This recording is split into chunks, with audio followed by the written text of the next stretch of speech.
لله وكفى وسلام على عباده الذين اصطفى أما بعد فأعوذ بالله من الشيطان الرجيم بسم الله الرحمن الرحيم يا أيها الذين آمنوا إذا قيل لكم تفسحوا في المجالس فافسحوا يفسح الله لكم وَإِذَا قِيلَ انشُزُوا فَانشُزُوا يَرْفَعِ اللَّهُ الَّذِينَ آمَنُوا مِنكُمْ وَالَّذِينَ أُوتُوا الْعِلْمَ دَرَجَاتٍ وَاللَّهُ بِمَا تَعْمَلُونَ خَبِيرٌ صدق اللہ مولانا العظیم۔ اے ایمان والو، جب تم سے کہا جائے کہ مجلسوں میں کشادگی اختیار کرو تو تم وسعت پیدا کرو، اللہ رب العزت تمہارے لیے وسعت پیدا فرمائے گا، کشادگی پیدا فرمائے گا۔ اور جب تم سے کہا جائے کہ چلے جاؤ، اٹھ جاؤ، تو پھر مجلس سے اٹھ جایا کرو۔ اللہ رب العزت بلند کرتے ہیں تم میں سے ایمان والوں اور علم والوں کے درجات کو، اور اللہ رب العزت ان تمام کاموں سے باخبر ہیں جو تم کرتے ہو۔ اس آیت کریمہ کا شان نزول، اس کے بارے میں مفسرین فرماتے ہیں کہ آپ صلی اللہ علیہ وآلہ وسلم مدینہ طیبہ میں اصحاب صفہ کی مجلس میں تشریف فرما تھے۔ یہ صفہ ایک چبوترا تھا جو یوں کہہ لیں کہ اسلام کی پہلی درسگاہ تھی، جہاں لوگ آپ صلی اللہ علیہ وسلم سے دین کو سیکھتے، اور وہ صحابہ کرام کی ایک مجلس ہوتی تھی۔ تو ایک دن ایسا ہوا کہ آپ صلی اللہ علیہ وسلم مجلس میں تشریف فرما تھے اور بھی کافی صحابہ موجود تھے۔ تو اسی دوران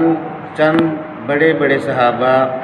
جو بدری صحابہ تھے، بدری صحابہ کا مقام باقی تمام صحابہ میں بہت بلند و بالا تھا، تو وہ تشریف لائے۔ اب مجلس میں جگہ بالکل نہیں تھی اور وہ کھڑے ہو گئے، وہاں آپ صلی اللہ علیہ وسلم کے ارد گرد کھڑے ہو گئے۔ تو آپ صلی اللہ علیہ وسلم نے محسوس کیا تو چند صحابہ سے کہا کہ تم مجلس سے اٹھ جاؤ۔ اب ظاہر بات ہے صحابہ کرام رضوان اللہ تعالی علیہم اجمعین، ان کی تو ہر وقت چاہت یہ ہوتی تھی کہ ہم ہر وقت اللہ کے نبی کا دیدار کرتے رہیں اور آپ صلی اللہ علیہ وسلم کی مجلس میں بیٹھے رہیں۔ تو یہ بات ان کو ذرا ناگوار سی محسوس ہوئی کہ ہمیں اللہ کے نبی نے جو ہے مجلس سے اٹھا دیا ہے۔ تو اس پر جو ہے آیات نازل ہوئیں۔ آپ صلی اللہ علیہ وسلم نے بڑے صحابہ جو تھے، بدری صحابہ تھے، ان کو بٹھا دیا۔ تو ان کی ناگواری کی وجہ سے اللہ تعالیٰ نے آداب مجلس کو بیان فرمایا۔ ایک تو یہ کہ دو ادب اس میں بیان فرمائے ہیں کہ جب تم سے کہا جائے کہ مجلسوں میں کشادگی اختیار کرو تو تم کشادگی اختیار کیا کرو۔ اس کا فائدہ یہ ہوگا کہ اللہ رب العزت تمہارے دلوں کو کشادہ کر دیں گے، تمہارے رزق میں برکت عطا فرمائیں گے، تمہارے رزق میں کشادگی عطا فرما دیں گے۔ اسی طرح اپنی رحمتوں کی کشادگی وسعت تم پر کر دیں گے، اور جنت میں بھی بہت زیادہ وسعت عطا فرما دیں گے۔ اس کا یہ فائدہ ہوگا۔ تو ایک ادب تو یہ بتا دیا کہ جب بھی آپ مجلس میں بیٹھیں تو اگر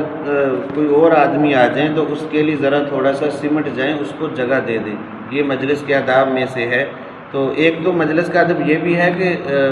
اکٹھے بیٹھنا چاہیے، کوئی درمیان میں بہت زیادہ فاصلہ رکھ کے بیٹھنا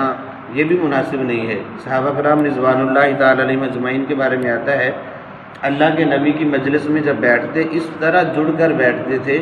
کہ اگر ان کے اوپر کپڑا ڈال دیا جاتا تو اس میں کوئی سلوٹ نہ پڑتی، یعنی اس طرح جڑ کے بیٹھتے، اللہ کے نبی کی بات کو توجہ دھیان سے سنتے تھے۔ تو یہ بھی مجلس کا ادب ہے۔ ہمیں بھی چاہیے کہ جب بھی جو ہے مجلس میں بیٹھیں، خاص طور پر کسی دینی مجلس کے اندر، تو اس بات کا اہتمام کریں۔ اس سے بہت زیادہ جو ہے وہ فائدہ ہوتا ہے۔ آواز تو پیچھے بیٹھے والے کو بھی پہنچ جاتی ہے، آس پاس بیٹھے ہیں وہ ان کو بھی پہنچ جاتی ہے، لیکن یہ دین کے اندر جو جتنا زیادہ سامنے ہوتا ہے یا جتنا زیادہ متوجہ ہوتا ہے اس کو اتنا ہی زیادہ جو ہے وہ نفع ملتا ہے، اللہ تعالیٰ اتنا ہی زیادہ اس کو نوازتے ہیں۔ تو ایک مجلس کا ادب تو یہ ہے کہ اگر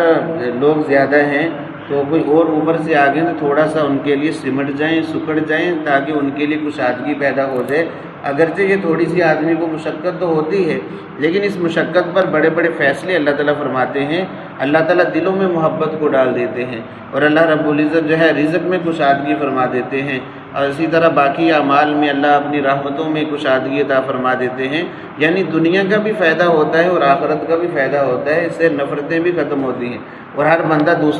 بندہ محتاج ہے عزت کا، اور وہ طلبگار ہوتا ہے کہ دوسرے لوگ مجھے عزت اور احترام دیں۔ اگر آپ کسی کے لیے بھی تھوڑا سا سمٹیں گے، اس کے لیے جگہ خالی کریں گے، تو یقیناً اس کے دل میں آپ کی محبت بیٹھے گی۔ تو یہ اسلام تو ہے ہی محبتوں کا دین، محبتوں کو عام کرنا، محبتوں کو پھیلانا، ایک دوسرے سے نفرت کو ختم کرنا۔ تو یہ مجلس کا ایک ادب آپ صلی اللہ علیہ وسلم نے اللہ تعالیٰ نے یہ بیان فرما دیا۔ اور پھر دوسرا ادب یہ کہ اگر تمہیں کہا جائے کہ مجلس سے اٹھ جاؤ، تو پھر جو ہے وہ مجلس سے اٹھ جانا چاہیے۔ اس کی دو صورتیں ہو سکتی ہیں، ایک تو یہ کہ مجلس جو ہے اختتام پذیر ہو چکی ہے، جو جس مقصد کے لیے مجلس منعقد کی گئی تھی وہ مقصد پورا ہو گیا ہے، تو اب پھر وہاں سے اٹھ جاؤ، اور وہاں فضول میں بیٹھے باتیں کرتے یا تبصرے کرتے بیٹھنا یہ مناسب نہیں ہے، بلکہ ممکن ہے کہ جو صاحب مجلس ہے اس کے اپنے معاملات ہوں، کام ہوں، تو وہاں سے اٹھ جانا چاہیے۔ اور ایک تو یہ، دوسرا اگر صاحب مجلس جو مجلس کا امیر ہے وہ کسی سے کہہ دے کہ آپ یہاں سے اٹھ جائیں، تو اس میں ناگواری محسوس نہیں کرنی چاہیے، بلکہ ممکن ہے اسی میں کوئی مصلحت ہو تو اس کی بات کو تسلیم کرتے ہوئے جو ہے اٹھ جانا چاہیے۔ اس سے یہ بھی پتہ چل گیا کہ جو بھی صاحب مجلس ہے، یہاں دیکھیں وَإِذَا قِيلَ انشُزُوا، قیلہ کا لفظ مجہول کا صیغہ ہے، جب کہا جائے، کہنے والا کون ہے اس کا اعتبار نہیں ہے، جو بھی امیر مجلس ہو، جو جب کہہ دے کہ یہاں سے اٹھ جاؤ یا جگہ خالی کر دو، تو اس کی بات کو مان کر بغیر چون چرا کے وہاں سے اٹھ جانا چاہیے، اللہ کا حکم سمجھتے ہوئے۔ یہ اللہ رب العزت نے یہ ادب بتایا ہے مجلس کا، تو اس بات کا بھی خیال کر لینا چاہیے۔ یہ نہیں سمجھنا چاہیے کہ اس میں تو میری توہین ہوگی، یا مجھے کیوں اٹھا دیا، یا کوئی وہ زیادہ مجھ سے اہمیت کا حامل ہے، ایسی باتیں، ایسے تبصرے نہیں کرنے چاہیے، بلکہ امیر مجلس کو حق حاصل ہے کہ وہ مصلحت سمجھتے ہوئے جو ہے وہ کسی کو اٹھانا چاہے تو اس کو اٹھ جانا چاہیے۔ تو یہ مجالس کے آداب ہے۔ مجلس میں ایک تو جب بھی مجلس میں بیٹھیں، خاص طور پر جو دینی مجلس ہو اس میں طلب لے کر بیٹھیں، اور یاد رکھیں جب طلب ہوگی تو اللہ تعالیٰ اتنا ہی زیادہ نوازیں گے، اور جب دینی مجلس دین کی بات ہو رہی ہو، اللہ اور اس کے رسول کی بات ہو رہی ہو، پھر اس میں اپنا ذکر نہیں کر سکتے، ذکر اذکار کو تھوڑی دیر کے لیے مؤخر کر دیں، کیونکہ یہ جو مجلس ہے یہ بھی ذکر ہے، اور یہ جو ہے بس وقت علمی جو مجلس ہے وہ ذکر سے بھی آگے بڑھ جاتی ہے اجر و ثواب کے اعتبار سے، بلکہ واضح حدیث مبارکہ موجود ہے۔ آپ صلی اللہ علیہ وسلم مسجد میں تشریف لائے، دو حلقے لگے ہوئے تھے، ایک میں لوگ ذکر اذکار کر رہے تھے، دوسری میں علمی گفتگو ہو رہی تھی، دین کا سیکھنا سکھانا ہو رہا تھا۔ تو آپ صلی اللہ علیہ وسلم نے دینی مجلس کو اہمیت دی اور اس میں جا کر بیٹھے اور ان کی حوصلہ افزائی کی۔ تو معلوم یہ ہوا کہ جب دینی کوئی بات ہو رہی ہو، دینی مجلس ہو رہی ہو، اپنے ذکر کو بند کر کے اس بات کو توجہ دھیان سے سننا چاہیے، اور جو بندہ ادب و احترام کے ساتھ توجہ دھیان سے اس بات کو سنتا ہے، اللہ تعالیٰ اس کو عمل کی بھی توفیق دیتے ہیں، جب وقت آ جاتا ہے تو یاد بھی دلاتے ہیں اور عمل کی اس کو توفیق بھی دے دیتے ہیں۔ یاد رکھیں عمل کی توفیق اللہ کی طرف سے ملتی ہے، اللہ نہ چاہیں تو ہم عمل نہیں کر سکتے، تو اللہ ہی توفیق دے دیتے ہیں۔ تو ایک تو مجلس میں کا ادب یہ ہے کہ جب کوئی بات کر رہا ہو اس کی بات کو توجہ دھیان سے سننا چاہیے، اور بھی ایک ادب یہ ہے کہ اس کی جب مجلس میں بیٹھے ہوں تو آپس میں ایک دوسرے سے بات چیت نہ کی جائے، بلکہ جو بیان کر رہا ہے، جو بات کر رہا ہے، اس کی بات کو توجہ دھیان سے سنا جائے۔ اور اسی طرح آپ صلی اللہ علیہ وسلم نے فرمایا کہ مجلس کے اندر اگر کوئی دو بندے بیٹھے ہیں آپس میں بات چیت کر رہے ہیں، تو تیسرے بندے کو اجازت نہیں ہے کہ ان کے اندر دخل اندازی کرے اور ان کے درمیان جگہ بنا کر بیٹھ جائے، ایسا کرنا اس کے لیے جائز نہیں ہے۔ ان سے اجازت لیں، اگر وہ اجازت دے دیں بیٹھنے کی تو بیٹھ جائے، وہاں کسی سائڈ پہ بیٹھ جائے۔ اسی طرح اگر مجلس میں لوگ بیٹھے ہوئے ہیں تو کوشش یہ کرے کہ جہاں اس کو مناسب جگہ مل جائے وہاں بیٹھ جائے، لوگوں کے کندھے پھیلان کر آگے جانا یہ بالکل مجلس کے ادب کے خلاف ہے، اور اسی طرح یہ اس آدمی کی بھی عزت اور توقیر کے خلاف ہے کہ ہم اس کے کندھے پھیلانگ رہے ہیں، یہ بھی مناسب نہیں ہے۔ بلکہ حدیث مبارکہ میں تو جہاں تک آتا ہے جو جمعے والے دن امام جب خطبہ دے رہا ہو لوگوں کے کندھے پھلانگ کر جو ہے وہ آگے جا رہا ہے، فرمایا کہ یہ جہنم کی طرف پل بنا رہا ہے، اس کی وعید ہے، تو کندھے پھلانگ کر نہیں جانا بلکہ جہاں مناسب جگہ مل جائے وہاں بیٹھ جانا۔ اسی طرح مجلس کے آداب میں سے ہے کہ اگر کوئی بیٹھا ہوا ہے اس کو کسی کو حق حاصل نہیں ہے کہ اٹھا کر آپ خود اس کی جگہ پر بیٹھ جائے، بلکہ ایسا کرنا بھی مناسب نہیں ہے۔ ایک روایت میں آتا ہے کہ 3 صحابہ آئے، مجلس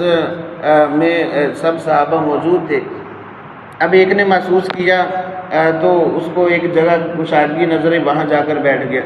اور ایک آدمی اس کو کوئی جگہ نظر نہ آئی، وہ مجلس کے پیچھے بالکل اینڈ کنارے پر بیٹھ گیا، اور ایک جو تھا اس نے دیکھا کہ اس بالکل کوئی جگہ نہیں اور کنارے پر بیٹھنے میں اس نے اپنی وحدت محسوس کی اور وہ واپس چلا گیا۔ تو آپ صلی اللہ علیہ وسلم نے جو بیٹھے تھے فرمایا کہ جس نے جگہ تلاش کی اللہ تعالیٰ اس کے لیے کشادگی پیدا کر دی، یعنی اس کو بیٹھنے کی جگہ دے دی، اور ایک شرما گیا تھوڑا سا وہ پیچھے بیٹھ گیا، وہ بھی بہتر ہے کہ وہ مجلس سے محروم نہیں رہا، اور جس نے منہ موڑ لیا اللہ تعالیٰ نے بھی اس سے منہ موڑ لیا۔ تو یعنی یہ مجلس کو چھوڑ کر اس وجہ سے چلے جانا دینی مجلس سے آدمی کے لیے محرومی ہے۔ تو یہ مجالس میں کچھ آداب ہوتے ہیں جن کو ملحوظ رکھنا بہت ضروری ہے۔ اسی طرح اگر کوئی عالم کوئی اور گفتگو کر رہا ہے تو اگر اس سے کوئی سوال و جواب بھی کرنا ہے تو کوشش یہ کریں کہ اس سے اپنی آوازیں بلند نہ کریں۔ آپ صلی اللہ علیہ وسلم کے آداب میں سے ہے، علماء بھی انبیاء کے وارث ہیں، اگر کوئی آپ کو سوال ہے تو جو ہے وہ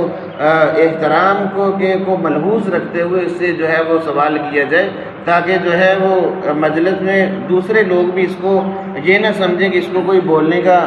سلیقہ نہیں ہے یا اس کو سوال کرنے کا انداز نہیں پتا، بلکہ احتیاط کو بہت زیادہ ملحوظ رکھنا چاہیے۔ تو یہ جو مجلس کوئی بھی مجلس ہو اس کے آداب کا لحاظ رکھنا چاہیے۔ اسی طرح مجالس کے آداب میں سے یہ بھی ہے کہ آپ جب کسی مجلس میں آئیں آپ کا لباس صاف ستھرا ہونا چاہیے، اور جو ہے خاص طور پر دین جمعے کا اجتماع ہے یا اور کوئی محفل کا انعقاد ہے وہاں آپ نے جانا ہے، یہاں اور شادی بیاہ کوئی اور بھی مجلس کوئی دعوت ہے وہاں جانا ہے تو صاف ستھرا لباس پہن کر جائیں، اچھی عمدہ خوشبو لگا کر جائیں، اور کوئی ایسی چیز مت کھا کر جائیں کسی مجلس کے اندر کہ آپ کے منہ سے سمیل آ رہی ہو۔ ان چیزوں کا بھی خیال رکھنے کی ہمیں دین